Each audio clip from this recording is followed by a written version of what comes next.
going to be without video. Okay. I'm just No, going that we. to. Yes, sorry about that. I'm the man in black, let's say, for this for this interview. Fantastic to speak to you. Yeah, but we don't have a lot of time, which sucks. I don't know why they do things like that. 20 minutes for an interview. Come on. No, it's crazy with so You're many just years. getting started. It is. It is. We just And I got. said to the girl who sets up the interviews, it's not her fault. I told her something like 45 minutes, you just got to do, otherwise it's just not a good conversation. And but it comes from your end, not you, but it's like the Australian people who organize it. They've just made these 3 interviews, 20 minutes. That's crazy. Absolutely crazy. I could talk to you for hours about Yeah, Halloween. it's fun. Otherwise, it's no fun. It's like I We don't know. Most of the time, these are just good conversations. it I is. like to talk. I like to think it's catching up with an old friend because I've Yeah, seen you guys play so many times in the past. I think the first time was when you played Donington Monsters of Rock oh, many years ago, really? That's a long which was time a ago. big it was a big one. So, Oh, yeah, I but remember that. And it I was pissed. I missed I lost the umbrella. We mm, all had an umbrella, like a blue umbrella with Iron Maiden on the side and yeah. Monsters of Rock. Everybody got like backstage, got these umbrellas and other things. And I once lost it in a telephone booth. In those days, they still existed. Yeah. Well, we've still got a few down here in Australia. I don't know why, but we've got a few. I'll look for the umbrella. I don't think it's made its way down here though. What a great year for to be a Halloween fan. 40 years. It's crazy, isn't it? To think that I think I was born the week after you, so All right. we're round about the same age. And I don't know, just one of the bands that seems to have been with me all of my life. It's It's a genre. It's like this type of music scene is different to many others. I'm not sure if I would have started with country music, maybe country music, but it's like the how steady it is, how little effect. I mean, the grunge move had an effect on. I was off for yeah, half of the time that you just mentioned anyway, but the fact that we can do it on the level that we are doing it today is only possible at that type of music scene, if you ask me.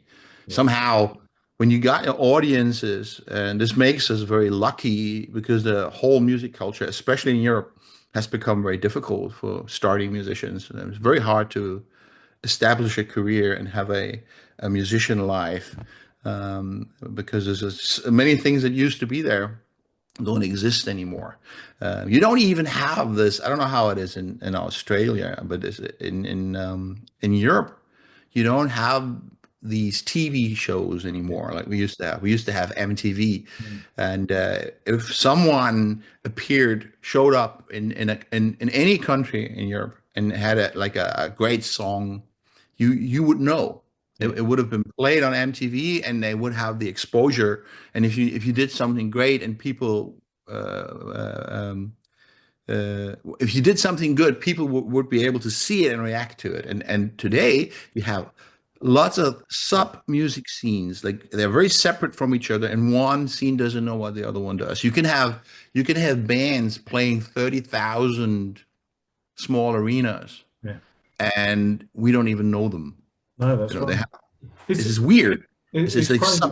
It's crazy how it's changed. We all knew back in the day where to look for things and where to find them. yeah. Like in the It was UK. almost global. It was Yeah, almost global. When you got in the normal charts, you also had your Metallicas, your Iron Maidens, your Bon Jovis, the hair metal bands.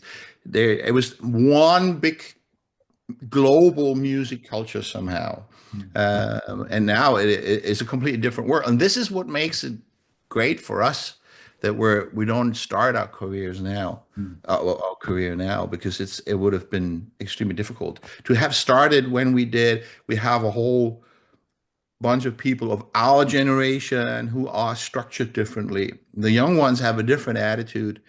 Music is very devaluated to the younger generations because they can get it for free anyway. Yeah. It's How should they? care. It's like it's something you take, like you take a sweet when you're at the dentist, from the desk. Mm. But our generation is different. I still buy CDs, super audio CDs mainly. I have a really good stereo system. It cost me almost 100,000 euros. And I listen to good productions, and I love great productions, and I buy everything that I care about on CD, and if possible on SR CD or Mm. DVD audio or something. But when I have a young one here, for whatever reason, selling a guitar or selling an amp or buying something or whatever, and I start playing them music through my system, they're always like in awe. They just wow. They don't even know how a reproduction of music can sound. Yeah. We've lost a lot, but to be 40 years in this business, it's actually in these times it's a good thing because you have told your story, you have your fan base. Because it has become very difficult for young musicians to start, even if they're really Yeah. talented, They are, brilliant. because it's so hard to find people without the promotion behind them. Sometimes, like I'll stumble across a band who've been playing for 3 or 4 years, and Oh yeah. I have a website that specializes in this sort of music. I haven't even heard of them. So something's Yeah. falling down there. And this is like that in all musical genres. I mean, I was getting into metal at the age of 14, but I was never just metal. I always listened to other stuff too. I always had a bit of a wider understanding of music. There's a lot of great stuff there. So today that's even more like that. Yeah. I'm listening to a lot of classical music and whatnot. But it's like even I mean I discovered an amazing vocalist, a female singer from Holland, a Dutch vocalist. She's 29 years old now. Best singer I've ever heard. Best voice, best control, and for my taste. I mean the singing quality is undoubtable, but if someone moves you, there's always a personal thing. But nobody knows her. She's known on YouTube. She has 2 million followers on YouTube, and she has 2 million followers on Instagram. But she plays rather in Hamburg. She played a place for 400 people, Wow. and even in Amsterdam, which is her hometown, she plays not even more than 1,500, 700, 1,700 or something like that. But she's so good, in my opinion. In the 80s, she would have been a superstar. Yeah. Her name is Davina Michelle. You got to check her out. We will An certainly. ear for different kind of music. It's more in the vein of Jessie J or Whitney Houston, Mariah Carey. I think it's better than those last two because it's not so square. It's more European. It has more identity. I just love this girl. I think she's just such an amazing vocalist, and it's unbelievable that she's not more successful. Yeah. But that's because of how it is today. And I guess that's also one of the great things, isn't it? That there's still stuff out there that you love that you can Oh discover. yeah. Yeah. It was like So, a vitamin shot to discover that girl. I was just watching certain things on YouTube, and then the YouTube algorithm was suggesting her, and it's like, what? She's also cute, but it was her singing. yeah. Amazing voice. We shall certainly check her out. Davina. Davina. Her real name is Michelle Davina Hagedorn or something like that, but she used the first two names and turned it around to Davina Michelle. You gotta check her out. Pink noticed her. She was doing a cover of What About Us, and Pink, actually, when she was hearing that, this long time ago, when she was just 20 or something like that, she was already singing like that. And she got even better with her last record. Pink was saying, well, now I know what the song is supposed to sound. Yeah. I love it. Good compliment. This sounds better than I could ever sound. I love it. I like to own it. That's what Fantastic. Pink said to Davina Michelle. I like that. We'll definitely check her out. We'll put something up on the website. Let's talk a bit Halloween though. There's Yes, lots of sorry. interesting news. And the possibility of a new studio album as well, I hear. Oh yeah, we're working on it. We're right on it. I mean, it's not just a possibility. We're getting this done. I mean, I will be flying to Tenerife 3rd of January, January to start working on vocals. I'm trying to figure out vocal parts. Sometimes they still have to do lyrics, but then figuring out who does what and trying things out. I'm looking forward to it because it's really cold and gray and dark here at the moment. So it's like I It's don't mind yeah, flying over there for a it's couple of weeks. it's 36 here, and it's humidity's climbing. So it's 36 is about what 110, something like that. It's pretty hectic. At your place, you mean? Yeah, but it is summer, so Yeah, we of got to course. I expect. mean, Australia, different story, I know. Yeah, the place that would love to see you. Yes, and we had the plan to do so in 2020. Hmm. It was planned after Japan to play a show in Australia, and then the pandemic hit, and it didn't Yes. happen. Yeah. It's saying we should get you back. Well, we're all saying we should get you back. So, I I'm mean, sure we will. I it's mean, good. It's good to do that off the back of Japan because obviously those shows, as we've yeah, seen in the live video live at Budokan, will I think it's always the when the management is always, of course, making financial decisions. yes, yeah. So they have to look at what place can we play, what are the costs. Hmm. But I'm pretty sure we would be doing okay if we would come there. We just haven't. I mean, I don't know if they have been there without me before I don't think when I so. wasn't in the band. I don't know. It's quite interesting though because sometimes a band will come over that hasn't been over here for years, and they will absolutely sell out. So we had Yeah, but that's not a surprise because I mean, if you have an audience there, but you have to try it out first. You have to check it out because you can never completely tell up front. And I yeah, think this would have been some kind of a test gig. yeah. Well, we I had don't know the what the size of the venue was, yeah, but well, we usually don't play when it is under a certain amount because it's just not. It'll be just costing money. Sometimes we do it, hmm, even though just to do it and to have a bit of promotion in a country. There are not many countries where we're not known anymore, yeah. but I'm sure it's going to happen. I mean, it I'm was already planned I'm in sure it 2020. will. We had DAD over a year ago, and they'd not played Australia for 30 years. They sold out everywhere. They had to upgrade venues. Wouldn't Cool. almost have upgraded, and they're coming back this year on the Yeah, basis of. this is what happened in Japan with us. Hmm, Japan was when we were really successful in the 80s.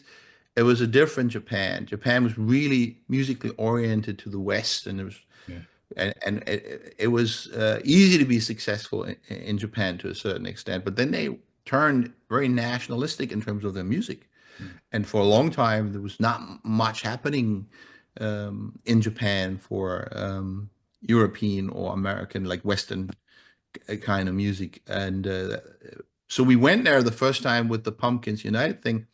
hmm, And even last time we had to add shows. We had, I think, one or two shows planned in Tokyo. And I think in the end we did four. And this is why this idea came up with doing the Budokan thing, which we yeah. sold out. Because actually it's changing again. Japan is responding again to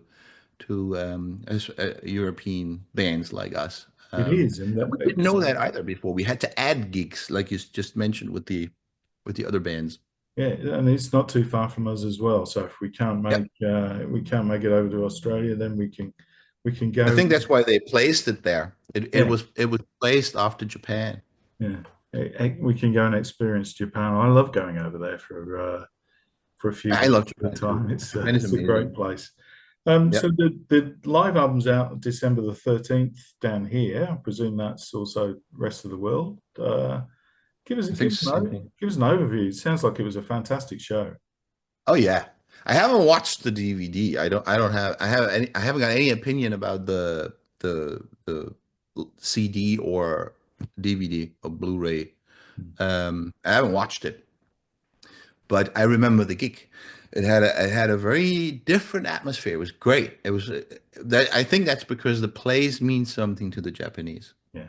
It has a history, not only for rock music. They do lots of things there. It almost felt like Christmas. It was a Christmas kind of spirit, even backstage. Everything was I don't know what the English word for it is. I could tell you a German word, but it's like like when you have holidays, it had like some kind of a holiday happy spirit, sort of. Even backstage, it was special. It was different. I mean, we always just play. What makes a show great is the audience. Really, it's the spirit that comes from the energy that comes from the audience, and we're bound to surfing on that and reacting to that. And Budokan had a very special spirit. I mean, it means something to our generation anyway, Yeah. because there have been other bands from England and in America and probably also Europe that have made recorded live records there. So it means something. And I thought it was great that we were able to do that, but we had to wait for a long time to get a date Yeah. that we could play there. It's a highly requested place. Yeah, it's a wonderful place as well. I've Yeah, seen one show there many years ago, but you're right. It was one of those names that you knew because of those live albums that were created in the '70s, especially. I yeah, guess Cheap Trick absolutely. and It's stuff a like it's that. a what is it? It's like a cult name, live in Budokan. Yeah, it's like Whiskey a Go Go or similar places like that. Yeah, Madison Square Garden. We've only got a few minutes to Yeah, go, I know. It's so ridiculous. I'm going to I don't hit know why you. they do it so short. That's okay. I'm going to hit you with a few quick ones. Let's see how many we can get through. Yeah. First one is one thing I always love to ask musicians: what was the defining moment for you? When did you know this was going to be your life? Was it something you saw, something you heard? Was it? Yeah, Elvis. And when Elvis died, I didn't know him before, but when he died, I mean, he wasn't doing well the last 3 or 4 years, obviously. So you didn't hear much of him. But when he died, I was 9 years when he died. And they started to show him on TV because Elvis Presley died. They showed all these clips. That's when I got excited. I didn't care for music much before that. I was listening to fairy tale records, like children do. That was what I cared about. I couldn't understand why putting music on it. That made no sense to me. When I Yeah. when I discovered Elvis, that's when I got excited about music. And it didn't take very long for me to feel like that's something I want to do. And especially when I got into hard rock music, which was a friend from school who was really into the big bands of those days. And he was a huge AC/DC and Kiss fan, but also Iron Maiden, Judas Priest. And it was the days where Metallica just started off with Kill 'Em All. Um, I was getting into this music in its prime, like the key records. I got into Judas Priest when Screaming for Vengeance was the newest record, and I think with Iron Maiden it was Number of the Beast. Yeah, I think it's about the same for me. I caught up with Steve when they were in Australia a few weeks ago, and we were talking about the 50 years of Iron Maiden. So it's been Yeah, Nico McBrain is stopping. yeah, sadly, yeah. Yeah, I think he struggled for a few years with his health, and it was great to see him sucks. one last time down here. But they've got a great drummer, the Sucks. guy who drums Absolutely. for British Lion. He was sensational when we saw him. So I got into Iron Maiden with Number of the Beast, and but very shortly after that, Peace of Mind came out, where he was playing the drums. To me, it was always Nico on the drums when it comes to Iron Maiden. Must be really heavy. yeah, The age has its ways to knock you out. Especially drums are very physical. yes. He had this stroke a while ago, and it was surprising anyway that he was still able to pull it off. But I can understand that he steps out of it now. Yeah, it's the end of an era, I guess, and we're none of us getting any younger. Just got a couple of Nope. things, if I could possibly ask you. One Yep. question we always put up on the radio when first time we meet someone, and then we're 15 years old this year, and we're just collecting people wishing us a happy 15th birthday. So Right. we'll leave that to the end. If you could have been a fly on the wall for the creation of any great album from the history of rock and roll, what would you like to have been there to see in the studio? Let me think. Maybe Number of the Beast. Yeah. That record was like massively important for me Mm. when I started off. Well, Queensryche, The Warning. No, yeah, it's a great one. That was an album that really impacted me as also as a singer, Geoff Yeah, Tate. It was like, yeah, wow. You can sing like that. It was so classical. It was almost like an opera singer. Yeah. It was like with Queensrÿche, the whole hard rock metal genre suddenly had a. It was not just rock and roll anymore. It was Yes. suddenly it had a theatrical, I don't know what to call it, almost classical musical intelligence element coming to it. Queensrÿche was really important for me. I was a big Queensrÿche fan, just as much as I was Iron Maiden and Judas Priest fan. I was also a Queensrÿche and Metallica fan. Yeah, all fantastic bands, as indeed are Halloween. The song we always, sorry, the song. The question we always leave people with is a really easy one. What is the meaning of life? Learning, Learning. learning to love, learning to understand good and evil. We're here to learn the difference between good and evil. That's why evil exists even inside of us, because we need to experience it. We need to suffer from it. We need to do it, which I'm not suggesting, but we got these darkness elements inside as well. So we do wrong things. And all this is for learning the difference between good and evil. Life is a school to learn. That's a brilliant answer. Thank you so much for your time today. As I mentioned, we're 15 this year. If you could leave us with a happy 15th birthday to the Rockpit, we will put The all of rock the pit. Right. videos. Yeah, we'll put all Okay. of our videos for the year together and put you in Okay. there. Okay.